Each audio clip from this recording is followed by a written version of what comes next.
ఈరోజు మనం తెలుసుకోబోయే కథ కర్మఫలం. సుమిత్రాదేవి గారు చనిపోయి 10 రోజులు కూడా కాలేదు. ఈరోజు దీప్తి తన స్నేహితులతో ఇంకా తన తల్లితో కలిసి ఇంట్లో పార్టీ చేసుకుంది. పార్టీ కూడా అర్ధరాత్రి వరకు కొనసాగింది.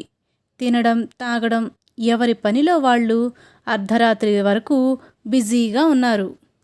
ఆ తర్వాత దీప్తి స్నేహితులందరూ వెళ్ళిపోయాక దీప్తి తన తల్లి మంజుల గారితో, అమ్మా, నువ్వు ఇక్కడే హాల్లో పడుకో, నేను నా గదిలోకి వెళ్ళి పడుకుంటాను అని చెప్పి దీప్తి తన గదిలోకి వెళ్ళిపోయింది.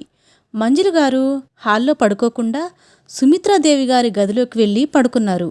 ఆ చీకటి గదిలో అర్ధరాత్రి అవగానే తన మంచాన్ని ఎవరో కదిలిస్తున్నట్టుగా అనిపించింది అని మంజుల గారు అనుకున్నారు. కొంతసేపటికి తన మంచం గాల్లోకి లేచినట్టు అనిపించింది. అప్పుడు ఆవిడ భయంతో లేచి కూర్చుంది. గబగబా నీళ్లు తాగడానికి వంటింట్లోకి వెళ్ళింది. వంటగదిలో శబ్దం వినిపించేసరికి దీప్తి వంటగదిలోకి వచ్చింది. అమ్మా, ఏమైంది? ఎందుకలా కంగారు పడుతున్నావు అని అడగగానే మంజుల గారు విషయం చెప్పారు. అప్పుడు వెంటనే దీప్తి, మా అత్తగారు చనిపోయిన దగ్గర నుంచి ఆ గదిలోకి వెళ్ళలేకపోతున్నాము. రాత్రి కాదు కదా, పగలు కూడా మేము గదిలోకి వెళ్ళడం లేదు. అయినా నీకు ఆల్రెడీ చెప్పాను కదా, అయినా నిన్ను హాల్లో పడుకోమంటే మా అత్తగారి గదిలో ఎందుకు పడుకున్నావు? ఎన్ని పూజలు చేసినా ఫలితం లేకుండా పోయింది అనగానే, ఆ ముసలావిడ బ్రతుకున్నప్పుడు కూడా నాకు మనశ్శాంతి లేదు, ఆవిడ చనిపోయాక కూడా ప్రశాంతంగా ఉండనివ్వడం లేదు మనల్ని అంటూ మంజుల గారు ఆవేదన వ్యక్తం చేశారు.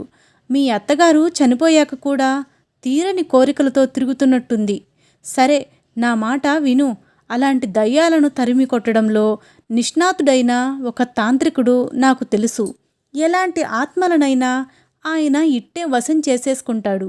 నువ్వు నాతో పాటు ఆ మాంత్రికుడి దగ్గరకు రా అని చెప్పినప్పుడు దీప్తి కూడా సరే మమ్మీ, నేను వస్తాను అని చెప్పింది. నువ్వు హాల్లో పడుకో, ఆ గదిలో పడుకోవద్దు, లేకపోతే ఆవిడ నీ మీద కూడా దాడి చేస్తుంది అని దీప్తి చెప్పగానే వెంటనే మంజుల గారు, మీ అత్తగారికి నా మీద దాడి చేసేంత ధైర్యం ఉందా? ఆమెను బ్రతుకున్నప్పుడే ముప్పు తిప్పలు పెట్టి 3 చెరువుల నీళ్లు తాగించాను. ఆమెని నా దగ్గరకు రానివ్వు. మళ్ళీ నా దగ్గరకు రావాలంటే 10 సార్లు ఆలోచించేలా ఒక గుణపాఠం నేర్పిస్తాను అంటూ మంజుల గారు అహంకారంతో అన్నారు. వెంటనే దీప్తి ఆశ్చర్యంగా, అయితే నువ్వు ఆ గదిలోనే పడుకోబోతున్నావా, లేదంటే హాల్లో పడుకుంటున్నావా అని అడగగాని మంజుల గారు మనసులోనే, ఎవరికి తెలుసు, గదిలో పడుకుంటే ఆ వృద్ధురాలు తలుపు మూసి నన్ను గొంతు కోసి చంపేస్తుందేమో, హాల్లో పడుకోవడమే బెటర్ అనుకున్నారు. ఆ తర్వాత ఎలాంటి అవాంఛనీయ ఘటనలు జరగలేదు. ఆ రాత్రి ప్రశాంతంగా గడిచిపోయింది. మరుసటి రోజు ఉదయం దీప్తి మంజుల గారిని నిద్రలేపి, అమ్మా, అమ్మా, నేను నీకు టిఫిన్ కోసం ఏం రెడీ చేయను అని అడిగింది. వెంటనే సుమిత్రాదేవి గారి గదిలో నుంచి ఒక భయంకరమైన ధ్వని ప్రతిధ్వనించింది. మీ అమ్మని అడిగి టిఫిన్ రెడీ చేయాలా? ఆవిడకి రాత్రి మిగిలిపోయిన అన్నం పెట్టు, ఆ అన్నంలో ఉప్పు నీళ్లు వేసుకొని తింటుంది మీ అమ్మ అనగానే దీప్తి మంజుల గారు భయంగా ఆ గది దగ్గర నుంచి దూరంగా జరిగి దీప్తి మంజుల గారితో, అమ్మా, ఇంతకు ముందు మా అత్తగారు రాత్రిపూట మాత్రమే వచ్చేవారు, ఇప్పుడు పగలు కూడా మాట్లాడడం మొదలుపెట్టారు అని ఇద్దరూ మాట్లాడుకుంటూ ఉండగానే సుమిత్రాదేవి గారు, మీ తల్లి కూతురు పగలు రాత్రి నా శాంతిని అంతా లాక్కున్నారు, ఇప్పుడు మీ ప్రశాంతతను లాక్కోవడానికి నా వంతొచ్చింది, ఇప్పుడు రిమోట్ నా చేతిలో ఉంది, మీరు నా ఆనందాన్ని శాంతిని తొలగించినట్టు నేను కూడా మీ నుంచి మీ ఆనందాన్ని ప్రశాంతతని లాక్కోకపోతే నా పేరు సుమిత్రాదేవే కాదు అని చెప్పారు. ఆ మాటలు విన్న మంజుల గారు స్పృహ తప్పి పడిపోయారు. ఆవిడకి స్పృహొచ్చాక ఆవిడకి ఏమీ గుర్తులేదు. స్పృహలోకి వచ్చాక మంజులాదేవి గారు దీప్తి ఇద్దరూ వణికిపోతూ గతాన్ని గుర్తు చేసుకున్నారు. ఇద్దరూ కలిసి అత్తగారిని ఎలా చంపేశారో ఈరోజు ఆవిడ అలాగే పగ తీర్చుకోవడానికి తిరిగొచ్చింది. సుమిత్రాదేవి గారు తన కొడుకు వినయ్కి పెళ్లి జరిపించిన రోజది. ఆ రోజే దీప్తి ఆ ఇంటి కోడలిగా సుమిత్రాదేవి గారి ఇంట్లో అడుగుపెట్టింది. దీప్తి చాలా అందంగా ఉంది. తనని చూసిన వాళ్ళందరూ అందమైన కోడల్ని తీసుకొచ్చావు అంటూ సుమిత్రాదేవి గారిని అభినందించారు. చాలా కష్టాల తర్వాత ఈరోజు సుమిత్ర గారింట్లో ఆనందం నెలకొంది. ఎందుకంటే సుమిత్రాదేవి గారు చాలా సంవత్సరాల క్రితమే తన భర్తను కోల్పోయింది. సుధాకర్ గారు అనారోగ్యంతో సుమిత్రాదేవి గారిని వదిలి వెళ్ళిపోయి చాలా ఏళ్ళు గడిచిపోయాయి. కొన్ని సంవత్సరాల క్రితం సుధాకర్ గారు అనారోగ్యంతో మరణించారు. అప్పుడు వినయ్ వయస్సు దాదాపు 11 ఏళ్ళు. అప్పట్నుంచి సుమిత్రాదేవి గారు కొడుకు వినయ్ని ఒంటరిగానే ఎన్నో కష్టాలు పడుతూ పెంచారు. భర్త చనిపోవడంతో బావగారు తోటికోడలు సుమిత్రాదేవి గారిని ఆ ఇంటి నుంచి బయటకు గెంటేశారు. అత్తగారు మామగారు కూడా పెద్ద కొడుకు కోడలికే మద్దతు పలకడంతో పాపం సుమిత్రాదేవి గారు చాలా రోజులు తలుపు దగ్గర కూర్చోవాల్సి వచ్చింది. కానీ ఆకలితో ఉన్న తన బిడ్డను చూసి ఎవ్వరూ జాలిపడలేదు. సుమిత్రాదేవి గారు ఆకలితో ఉన్న తన కొడుకు పరిస్థితిని చూసి తట్టుకోలేకపోయారు. ఇప్పుడు తన అత్తమామల ఇంట్లో ఆవిడని ఆదుకునేవారెవ్వరూ లేరు. పుట్టింటికి వెళ్ళడానికి తల్లిదండ్రులు ఇద్దరూ ఎప్పుడో చనిపోయారు. తోడబుట్టిన అన్నయ్య ఉన్నాడు. కానీ వదినకేమో సుమిత్రాదేవి గారంటే అస్సలు ఇష్టం ఉండదు. ఏం చెయ్యాలో అర్థం కాని సుమిత్రాదేవి గారు తన చిన్ననాటి స్నేహితురాలు ఇంటికి చేరుకుంది. వాళ్ళింట్లో సుమిత్రాదేవి గారికి వినయ్కి ఆశ్రయం ఇచ్చారు.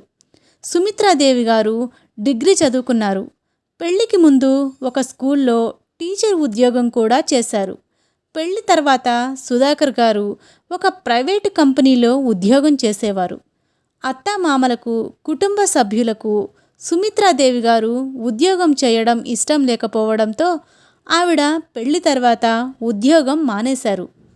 ఇప్పుడు ఇక తన బిడ్డ కోసం, తన బిడ్డ కడుపు నింపడం కోసం తన స్నేహితురాలు సహకారంతో మళ్ళీ స్కూల్లో టీచర్ ఉద్యోగంలో జాయిన్ అయింది.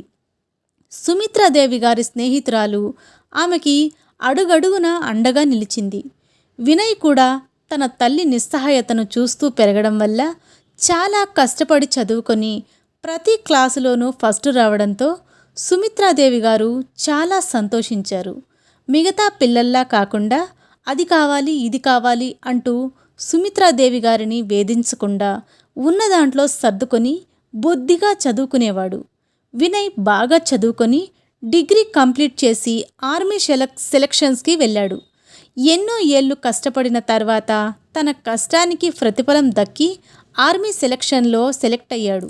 తన కొడుకు తన కాళ్ల మీద తను నిలబడి ఉద్యోగం సంపాదించడం, ఇంకా దేశానికి సేవ చేయడం చూసి సుమిత్రాదేవి గారి హృదయం అంతా గర్వంతో నిండిపోయింది. వినయ్ ఆర్మీలో ఉద్యోగంలో చేరడంతో సుమిత్రాదేవి గారి ఇంటికి రోజు బోలెడన్ని పెళ్లి సంబంధాలు వచ్చేవి. సుమిత్రాదేవి గారు దీప్తి అనే ఒక అందమైన అమ్మాయితో వినయ్కి పెళ్లి జరిపించారు.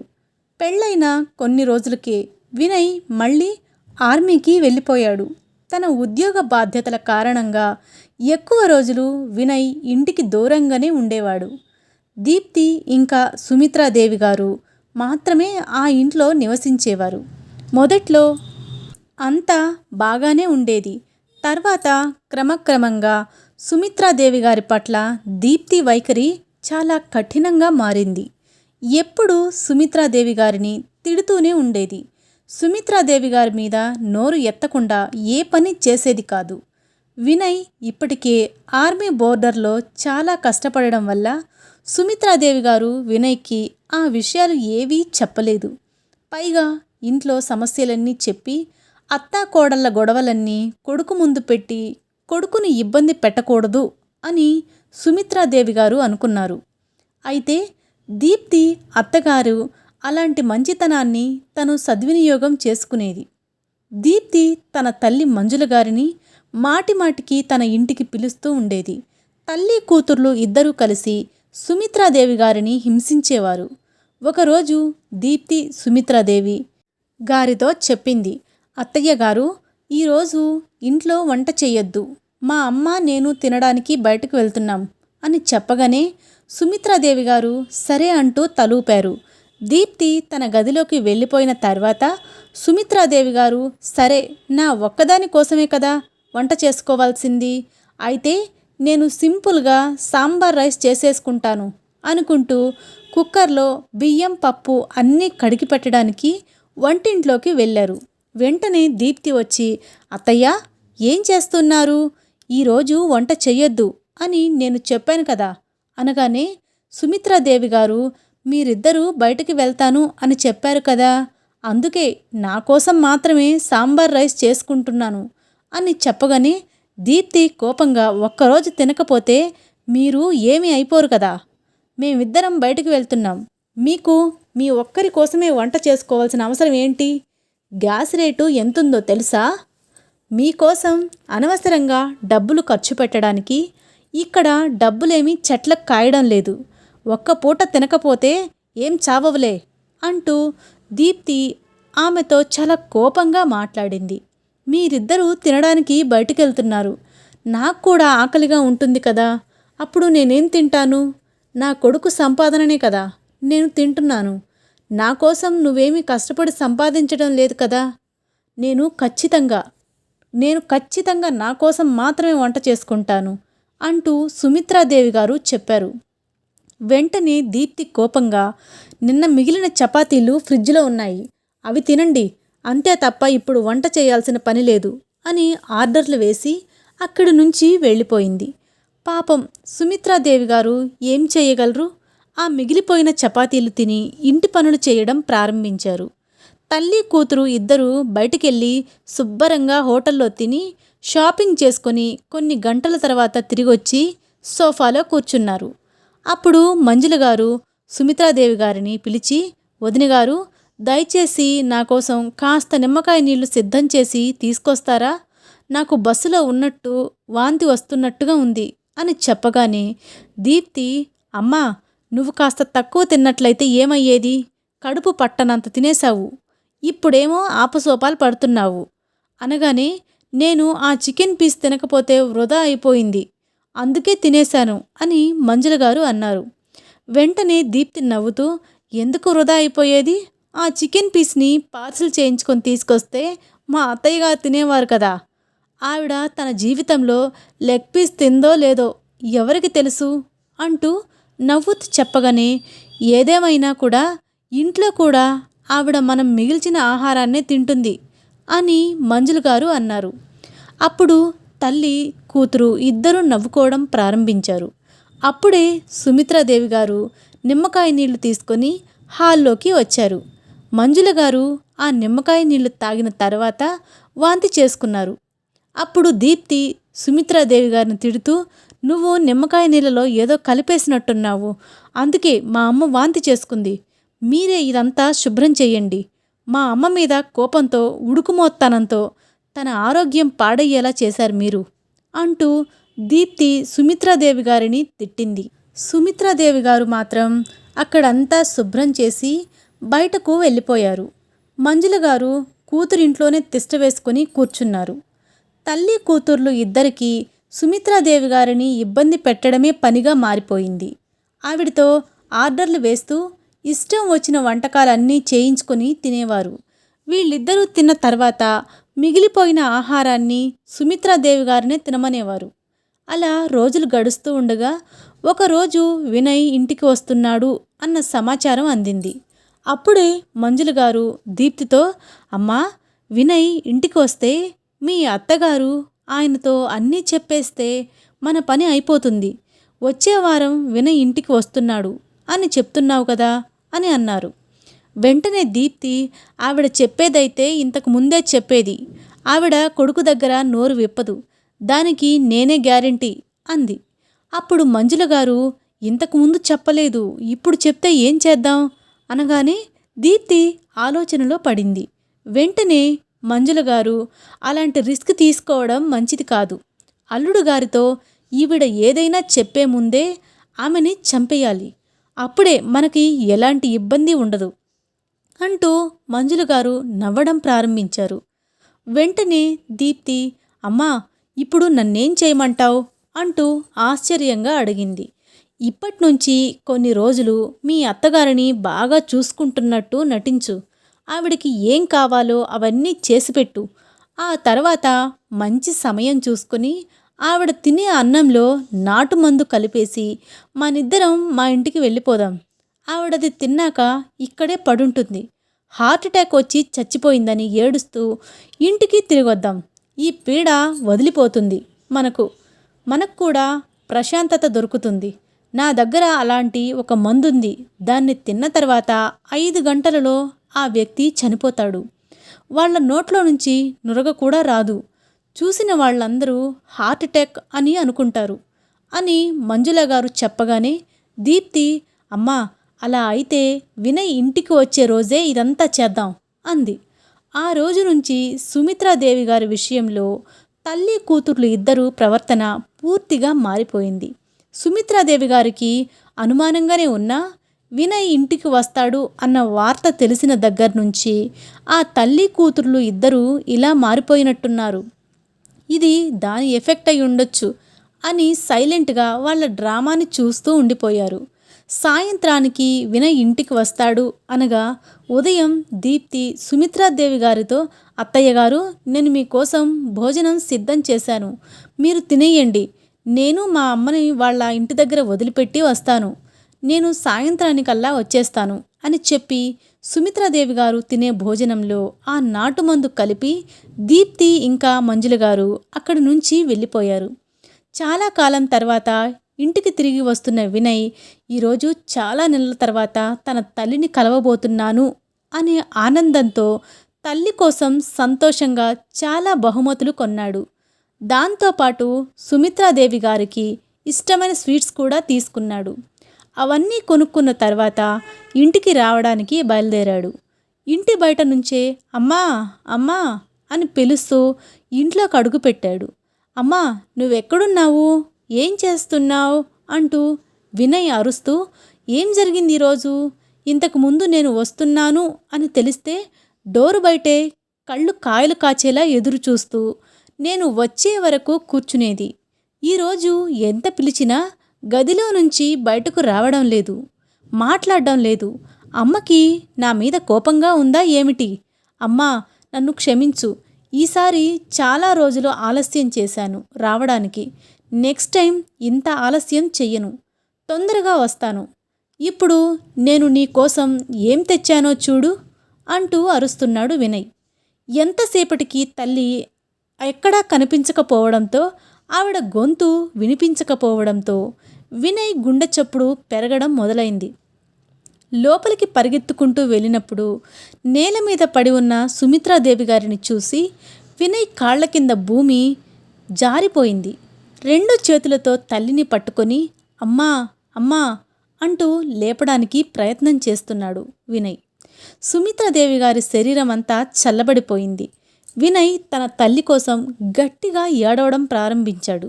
అప్పుడే దీప్తి కూడా మంజుల గారిని ఇంట్లో వదిలి ఇంటికి తిరిగి వస్తోంది. వినయ్ అరుపులకి పరిగెత్తుకుంటూ దీప్తి లోపలికి వచ్చి చూసినప్పుడు వినయ్ దీప్తితో, మా అమ్మ ఈ లోకాన్నే వదిలి వెళ్ళిపోయింది. నేను ఇంట్లోకి వచ్చి చూసేసరికి మా అమ్మ ఈ స్థితిలో పడుంది అని చెప్పగానే దీప్తి, ఉదయం వరకు కూడా అత్తయ్య గారు బాగానే ఉన్నారు.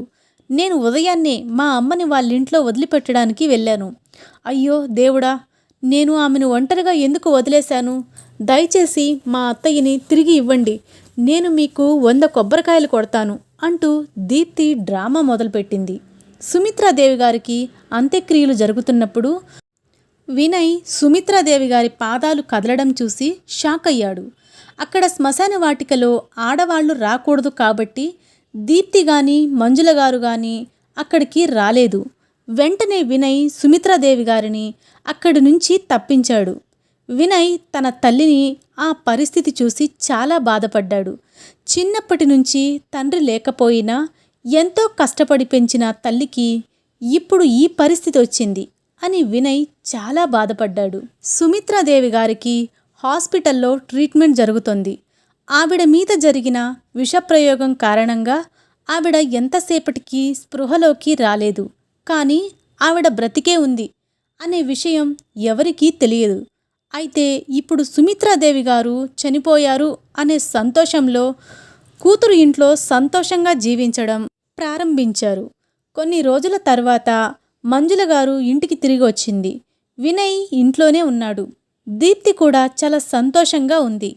వినయ్ మళ్ళీ ఆర్మీకి వెళ్ళిపోయిన తర్వాత కూతురింటికి వెళ్ళొచ్చని మంజుల గారు చాలా సంబరపడిపోయారు. ఒకరోజు దీప్తి వంటగదిలో వంట చేస్తూ ఉండగా పవన్ హాల్లో బయట కూర్చుని టీవీ చూస్తూ ఉన్నాడు. అప్పుడు అకస్మాత్తుగా వంటగదిలోని పాత్రలన్నీ ఒక్కసారిగా దీప్తి వెనకాల పడిపోయాయి.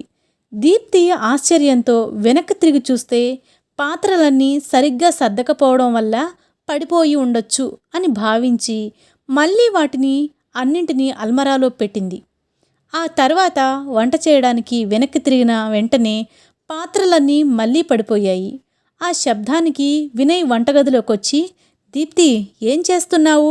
ఈరోజు వంటగదిలో సామాన్లన్నీ పగలగొట్టాలని ప్లాన్ చేశావా అని అడగగానే దీప్తి ఆశ్చర్యపోయింది. తనకి సామాన్లు ఎలా పడిపోయాయో అర్థం కాక ఆలోచిస్తూ ఉంది. ఏదో అనుకోకుండా జరుగుంటుందిలే అని అవేవీ పట్టించుకోకుండా తన పని తను చేసుకోవడం మొదలుపెట్టింది. ఆ రోజు మంజుల గారితో ఫోన్లో విషయం అంతా చెప్పింది. మంజుల కూడా అదంతా యాక్సిడెంటల్గా జరుగుంటుందని కొట్టిపారేసింది. ఆ తర్వాత దీప్తి, అమ్మా, నేను మా అత్తగారి గదంతా శుభ్రం చేసి పెడతాను. నువ్విక వచ్చినప్పుడల్లా ఆ గదిలోనే ఉండేటట్టు ఏర్పాట్లు చేయాలని ఆలోచిస్తున్నాను. ఇప్పుడు నువ్వు ఆ గదిలో హాయిగా ఉండొచ్చు. ఇంతకుముందు నేను ఆవిడతో కలిసి జీవించాల్సి వచ్చింది. ఇప్పుడు హాయిగా మనిద్దరం కలిసి ఇంట్లో ఉండొచ్చు అని చెప్పగానే, అవును దీప్తి, ఇప్పుడు నేను కూడా మీ ఇంట్లో స్వేచ్ఛగా ఉంటాను అంటూ మంజుల గారు నవ్వుతూ చెప్పారు. ఆ తర్వాత రోజు దీప్తి సుమిత్రాదేవి గారు గదిని శుభ్రం చేయడానికి వెళ్ళి ముందుగా కబోర్డ్ని క్లీన్ చేద్దామని ఆలోచిస్తూ దాన్ని తెరవగానే సుమిత్రాదేవి గారి బట్టలన్నిటి మీద ఉన్న రక్తం చూసి ఆశ్చర్యపోయింది. ఆ అల్మరా మూసేసి గదిలో నుంచి పారిపోబోతూ ఉండగా అకస్మాత్తుగా సుమిత్రాదేవి తన ఎదురుగా నిల్చుంది. ఆమెను చూడగానే దీప్తి గొంతులో నుంచి మాట రాకుండా గొంతంతా పూడుకుపోయినట్టు అనిపించింది. అప్పుడు వెంటనే ఎదురుగా నిలబడ్డ సుమిత్రాదేవి గారు, కోడలా, ఏమైంది? నన్ను చంపడం ద్వారా నువ్వు నన్ను శాశ్వతంగా వదిలించుకున్నావు అని అనుకున్నావు కదా, కానీ నువ్వు గుండెలు బాదుకుని ఏడవడం చూసి నేను వెళ్ళలేకపోయాను. నన్ను వెనక్కి తీసుకురమ్మని దేవుణ్ణి ఏడ్చి ఏడ్చి వేడుకున్నావు కదా, అందుకే దేవుడు నన్ను వెనక్కి పంపించేశాడు. అందుకే నేను ఇక్కడికొచ్చాను. నా శరీరం మాత్రమే పోయింది. అయినా నువ్వు బాధపడొద్దు. నేను నిన్ను ఎప్పటికీ ఒంటరిగా వదిలిపెట్టను. నేను నిన్ను కూడా నాతో పాటు తీసుకెళ్తాను అంటూ సుమిత్రాదేవి గారు నవ్వుతూ చెప్పటంతో దీప్తి భయంతో గట్టిగా కేకలు వేసి స్పృహ కోల్పోయి నేల మీద పడిపోయింది. తను స్పృహలోకి రాగానే ఎదురుగా వినయ్ కనిపించాడు.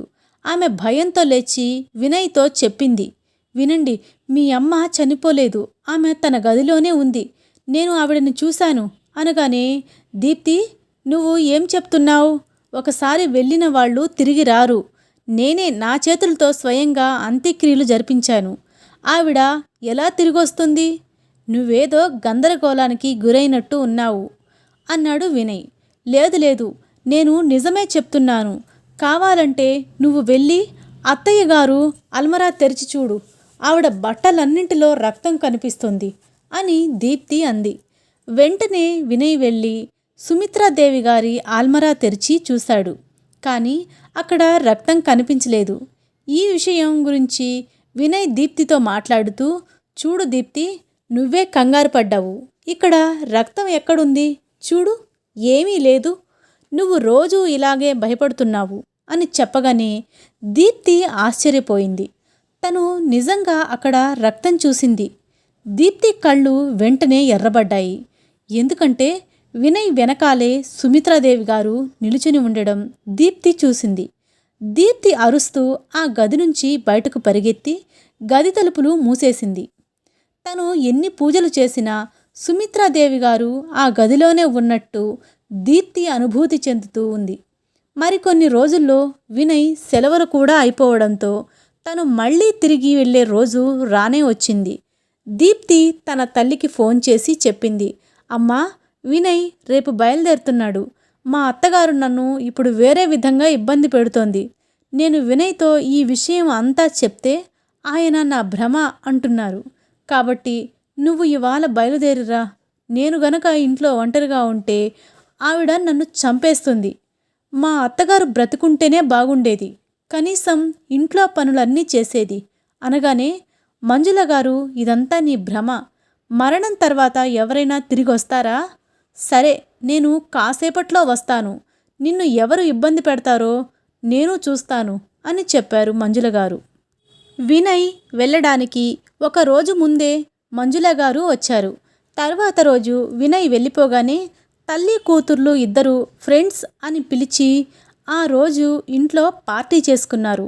ఆ రోజు రాత్రి మంజుల గారు, నేను వెళ్ళి వదిన గారి గదిలో మాత్రమే పడుకుంటాను. ఆవిడ వస్తుందో రాదో చూద్దాం అని మంజుల గారు చెప్పగానే దీప్తి ఆ ప్రతిపాదనను తిరస్కరించింది. కావాలనే వెళ్ళి ఆవిడ సుమిత్రాదేవి గారి గదిలో పడుకుంది. ఆ గదిలో సుమిత్రాదేవి గారిని చూడగానే మంజుల గారికి కూడా స్పృహ తప్పిపోయింది. తర్వాత రోజు ఉదయం మంజులాదేవి గారు సుమిత్రాదేవి గారికి భయపడి పాడైపోయిన నిన్నటి అన్నాన్ని తినాల్సి వచ్చింది. ఆ తర్వాత ఆవిడకి వణుకు పుట్టడం మొదలైంది. నన్ను చంపడానికి మీరు నా భోజనంలో ఏం కలిపారో దాని గురించి ఎవరికీ తెలియదు. మర్యాదగా నిజం ఒప్పుకోండి అంటూ సుమిత్రాదేవి గారు దీప్తిని భయపెట్టగానే దీప్తి, అత్తయ్య గారు, అందులో నా తప్పు లేదు. ఆ నాటు మందును మీకు తినిపించాలన్న ఆలోచన మా అమ్మకే వచ్చింది. దానివల్ల మీరు చనిపోయినప్పుడు నోట్లో నుంచి నురగ రాదని, దానివల్ల ఎవరికి కూడా మీ మరణం గురించి అనుమానం కూడా రాదని, సాధారణ మరణంగానే అందరూ చూస్తారని నన్ను నమ్మించింది. నేను ఎంత వద్దని బ్రతిమిలాడినా మా అమ్మ బలవంతంగా నాతో ఇదంతా చేయించింది అని చెప్పగానే మంజుల దీప్తితో, ఏం మాట్లాడుతున్నావు నువ్వు? మీ అత్తగారు దెయ్యమై నిన్ను భయపెట్టగానే మీ అమ్మ మీదే నువ్వు నిందలు వేస్తున్నావా? నీకు మొదట్నుంచి అత్తగారంటే ఇష్టం లేదు. అందుకే అల్లుడు ఇంట్లో లేని సమయంలో ఆమెను చిత్రహింసలకు గురిచేశావు. ఇప్పుడు మొత్తం నింద నా మీదే వేస్తున్నావు. ఇప్పుడు ఈ విషయంలో నువ్వు నన్ను దోషిని చేస్తున్నావు అంటూ మంజుల భయంగా చెప్పారు. తల్లి కూతుర్లిద్దరూ నీది తప్పంటే నీది తప్పని వాదించుకుంటూ ఉండగానే ఆ మాటలు విని అకస్మాత్తుగా వినయ్ కూడా లోపలికొచ్చాడు. వినయ్ని చూడగానే మంజుల గారు ఇంకా దీప్తి ఇద్దరూ సైలెంట్ అయిపోయారు. అదేంటి, మీరు వెళ్ళిపోయారు కదా, ఎలా తిరిగి వచ్చారు అంటూ ఇద్దరూ నోరెళ్ళపెట్టారు. వెంటనే వినయ్, నేను ఎలా తిరిగి వచ్చానో మీకు ముందు ముందు అర్థం అవుతుంది. కానీ మీరు ఇద్దరూ ఎందుకు ఇక్కడ గొడవ పడుతూ ఉన్నారు? మీరిద్దరూ ఏం చేస్తున్నారు అంటూ తల్లి కూతుర్ల ఇద్దరిని అడిగాడు. మీరు ఇప్పటికే చాలా విషయాలు చెప్పారు. మీరు మా అమ్మని ఎలా హింసించారో నాతో చెప్పండి. మీరిద్దరూ మా అమ్మని ఏదో చేశారు అని నాకు ఇన్ని రోజులు అనుమానం మాత్రమే ఉండేది. కానీ మీరిద్దరూ మా అమ్మని ఎలా చంపారో స్వయంగా మీ నోటితోనే ఒప్పుకున్నారు. అదంతా కూడా రికార్డు చేయబడింది. అయితే నేను అసలు జరిగిన విషయం అంతా తెలుసుకోవాలి అని అనుకుంటున్నాను అనగానే దీప్తి, వినయ్, మీరు తప్పుగా అర్థం చేసుకుంటున్నారు. మీ అమ్మ గుండెపోటుతోనే చనిపోయింది. మేము ఆవిడిని చంపలేదు. మేము దయ్యాన్ని చూసిన భయంలో ఏదేదో వాగాం అంటూ క్లారిటీ ఇస్తూ చెప్పింది దీప్తి. వెంటనే వినయ్, ఇంకా అబద్ధాలు చెప్పకండి. మీరు ఏ దయ్యం గురించి మాట్లాడుతున్నారు? మీకు కనిపించే ఆ దయ్యం నాకెందుకు కనిపించడం లేదు అంటూ వినయ్ నవ్వుతూ అన్నాడు. వెంటనే దీప్తి, మంజుల, మీరు మాకు ఎలాంటి శిక్ష కావాలంటే అది వెయ్యండి, కానీ మీ తల్లి ఆత్మ నుంచి మమ్మల్ని రక్షించండి అంటూ వినయ్ పాదాల దగ్గర పడి ప్రాధేయపడింది దీప్తి. వినయ్ నవ్వుతూ, అసలు ఆత్మ అనేది ఉంటేనే ఈ పాటికి నువ్వు కూడా ఆత్మగా మారిపోయేదానివి. మా అమ్మ ఇప్పటికీ బ్రతికే ఉంది అనగానే దీప్తి ఆశ్చర్యంగా, వినయ్, ఏం చెప్తున్నావు? కానీ అత్తయ్య గారు చనిపోయారు కదా, నువ్వే స్వయంగా దహనం చేశావు కదా అంటూ దీప్తి భయం భయంగా చెప్పింది. అవును, అదంతా నా డ్రామాలో భాగమే. మీరిద్దరూ ఏమనుకున్నారు? మీ తల్లి కూతుర్లకు మాత్రమే నటించడం తెలుసు అని అనుకున్నారా? మీరు ఏడుస్తున్నట్టు నటించారు, మా అమ్మ చనిపోయినట్టు నటించింది అనగానే, అంటే మీ అమ్మ ఆ రోజు విషం తినలేదా అని దీప్తి ప్రశ్నించింది. తింది, కానీ మా అమ్మ చనిపోలేదు అని వినయ్ అన్నాడు. ఆ రోజు మీరిద్దరూ మా అమ్మ తినే అన్నంలో విషం కలపాలని ఆలోచిస్తున్నప్పుడు మా అమ్మకి మీ కుట్రలు తెలియక అన్నం తినేసింది. ఆ రోజు నేను ముందుగానే ఇంటికి వచ్చాను కాబట్టి అప్పటికే మా అమ్మ చనిపోలేదు. శ్మశానంలో మా అమ్మ కదలడం చూసి నేను వెంటనే హాస్పిటల్కి తీసుకెళ్ళాను. కానీ మీరు పెట్టిన విషం వల్ల మా అమ్మ వెంటనే స్పృహలోకి రాలేదు. కొన్ని రోజులు మరణంతో పోరాడి దేవుడి దయ వల్ల మా అమ్మ నాకు దక్కింది. మీ ఇద్దరికీ బుద్ధి చెప్పడం కోసమే నేను ఈ నాటకం ఆడాను. దానికి మా అమ్మ అనుమతి తీసుకొని అమ్మని వేరే చోట దాచుంచాను.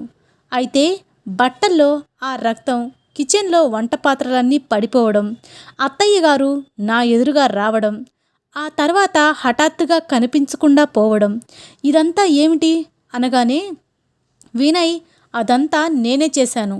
మిమ్మల్ని భయపెట్టాలని అలా చేశాను. మా అమ్మ భోజనంలో విషం కలిపిన ఆరోపణకే మీ ఇద్దరిని జైలుకు పంపేవాడిని. కానీ నేను మీ ఇద్దరికీ గుణపాఠం చెప్పాలనుకున్నాను. మీ ఇద్దరూ మీ సొంత నోటి నుంచే నేరాన్ని అంగీకరించేలా చెయ్యాలని నేననుకున్నాను అంటూ వినయ్ కోపంగా చూశాడు. వెంటనే మంజుల గారు, అల్లుడుగారు, నా ఇల్లు, నా కుటుంబం నాకుంది. నన్ను వెళ్ళిపోనివ్వండి. నా కూతురికి సపోర్టు చేసి నేను పెద్ద తప్పు చేశాను.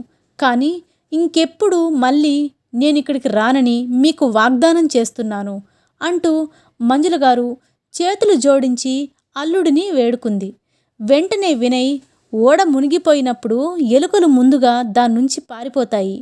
మీరు తప్పించుకోవడానికి మార్గాలు వెతక్కండి. మీకు అంత మానవత్వం ఉండి ఉంటే మీరు ఏ తప్పు చేయకపోయి ఉంటే మీ కూతుర్ని సరైన దారిలో పెట్టడానికి ప్రయత్నించేవారు. కానీ మీరు ఆ పని చెయ్యలేదు. తనకి సపోర్ట్ చేయడమే కాకుండా మీ సొంత కూతురు తన అత్తగారికి విషం పెట్టడానికి ప్లాన్ కూడా చేశారు అంటూ వినయ్ అరుస్తూ, మీరు మా అమ్మ మీద ఎన్ని అఘాయిత్యాలు చేశారో నాకు తెలియదు. అయినా కొడుకు కాపురం పాడు చేయడం ఇష్టం లేక మా అమ్మ అన్నింటినీ మౌనంగా సహించింది. కానీ మా అమ్మ మౌనాన్ని మీరు బలహీనతగా తీసుకున్నారు. నువ్వు ఒక ఆడదానివయ్యుండి ఇంకో ఆడదాని విషయంలో ఇలా ప్రవర్తించడానికి నీకు సిగ్గులేదా? నిన్ను జైలుకు పంపించడం నాకు ఇష్టం లేదు. నిన్ను జైలుకు పంపించొద్దని మా అమ్మ నా దగ్గర మాట తీసుకుంది. అందుకే మా అమ్మని బాధ పెట్టడం నాకు ఇష్టం లేదు. అయితే ఈరోజు నేను నీకు శిక్ష విధించకపోతే ప్రతి కోడలు తన అత్తగారిపై విషం కక్కడానికి వెనుకాడదు అంటూ కోపంగా, ఇప్పుడు పోలీసులు వస్తున్నారు. బహుశా జైల్లో నీకు విడాకుల పత్రాలు లభిస్తాయి. నువ్వు సంతకం చెయ్యి. నా తల్లిని చంపడానికి ప్రయత్నించిన మహిళతో నేనింకా జీవించలేను. కాబట్టి నేను మళ్ళీ తనని నమ్మి నా తల్లి జీవితాన్ని ఇబ్బందుల్లో పడేయలేను. నువ్వు నా భార్యగా లేదా ఈ ఇంటి కోడలిగా ఉండడానికి తగిన దానివి కాదు అని చెప్పగానే ఆ మాటలు విన్న దీప్తి వినయ్ కాళ్లపై పడి ఏడుస్తూ, కావాలంటే మీరు నాకు విడాకులు ఇవ్వండి, కానీ నన్ను జైలుకు పంపొద్దు. మా అమ్మ వయసు గురించి కూడా ఒకసారి ఆలోచించండి అనగానే వినయ్ వెంటనే దీప్తిని లాగిపెట్టి చెంపదెబ్బ కొట్టి, నువ్వు నా తల్లి వయసు గురించి ఆలోచించావా? నేను నీ తల్లి వయసు గురించి ఆలోచించడానికి? ఇప్పుడు ఇక మీ డ్రామాలన్నీ కోర్టులో చేసుకోండి. అయితే కోర్టులో మీ డ్రామాలు ఏవీ పనిచేయవు. నా దగ్గర మీరు చేసిన తప్పులన్నిటికీ సాక్ష్యాధారాలున్నాయి అని చెప్పగానే అప్పుడే పోలీసులు వచ్చి వాళ్ళిద్దరినీ జైలుకు తీసుకువెళ్లారు. వినయ్ కోర్టులో అన్ని ఆధారాలు సమర్పించి వాళ్ళు చేసిన దుర్మార్గాలన్నీ సాక్ష్యాధారాలతో సహా నిరూపించాడు. తల్లి కూతుర్లు ఇద్దరికీ 7 సంవత్సరాల కఠిన శిక్ష పడింది. ఆ తర్వాత సుమిత్రాదేవి గారు తన కొడుకుకి వేరే అమ్మాయితో రెండో పెళ్లి చేశారు. ఆ అమ్మాయి పెద్దగా చదువుకోలేదు. కానీ ఇంటి మొత్తాన్ని జాగ్రత్తగా చూసుకోవడంతో పాటు సుమిత్రాదేవి గారికి కూడా చాలా సేవ చేసేది. సుధా పెద్దగా చదువుకోకపోయినా పెద్దల్ని గౌరవించే వినయ విధేయతలు కలిగిన అమ్మాయి. విలువల పరంగా తను దేవత కంటే తక్కువ ఏమీ కాదు. సుధా మంచితనానికి వినయ్ చాలా గర్వపడ్డాడు. సుధా సుమిత్రాదేవి గారిని చాలా బాగా చూసుకుంటుంది. ఆమెని చాలా జాగ్రత్తగా కన్న తల్లిలాగా చూసుకునేది. వినయ్ ఇంకా సుమిత్రాదేవి గారి జీవితంలో సుధా రూపంలో నిజమైన ఆనందం వచ్చింది. వాళ్ళందరూ కుటుంబంతో సహా ఆనందంగా గడుపుతున్నారు. దీప్తి ఇంకా మంజుల గారు తమ శిక్షాకాలం పూర్తి చేసుకొని తల్లిదండ్రుల ఇంటికి చేరుకోగానే తండ్రి కూడా ఆగ్రహంతో వాళ్ళిద్దరూ చేసిన తప్పులకి ఇద్దరిని ఇంటి నుంచి గెంటేశాడు. ఇక మీతో ఎలాంటి సంబంధం లేదు అని చెప్పాడు. మంజుల గారు భర్త కాళ్ళ మీద పడి వేడుకున్నారు. కానీ మంజుల గారి భర్త అంగీకరించలేదు. వాళ్ళిద్దరినీ క్షమించలేదు. ఆ ఇంటి తలుపులు కూడా వాళ్ళిద్దరికీ శాశ్వతంగా మూసుకుపోయాయి. చివరికి వాళ్ళిద్దరూ నిలువ నీడలేక రోడ్డున పడాల్సి వచ్చింది. సుమిత్రాదేవి గారిని నిష్కారణంగా హింసించి ఆవిడని చంపాలని చూసిన తల్లి కూతుర్లిద్దరికీ ఆ భగవంతుడు సరైన శిక్ష విధించాడు. మనం చేసిన కర్మల ఫలితం ఎప్పటికీ మనల్ని వెంటాడుతూనే ఉంటుంది. ఈరోజు కాకపోయినా రేపైనా మనం చేసిన నేరాలు ఖచ్చితంగా బయటపడతాయి. మనం చేసిన నేరాలకి ఎవరికైనా శిక్ష అనుభవించక తప్పదు. ఇదండి ఈరోజు కథ. కథ నచ్చితే నా ఛానల్ని సబ్స్క్రైబ్ చేసి నన్ను ఎంకరేజ్ చేయండి.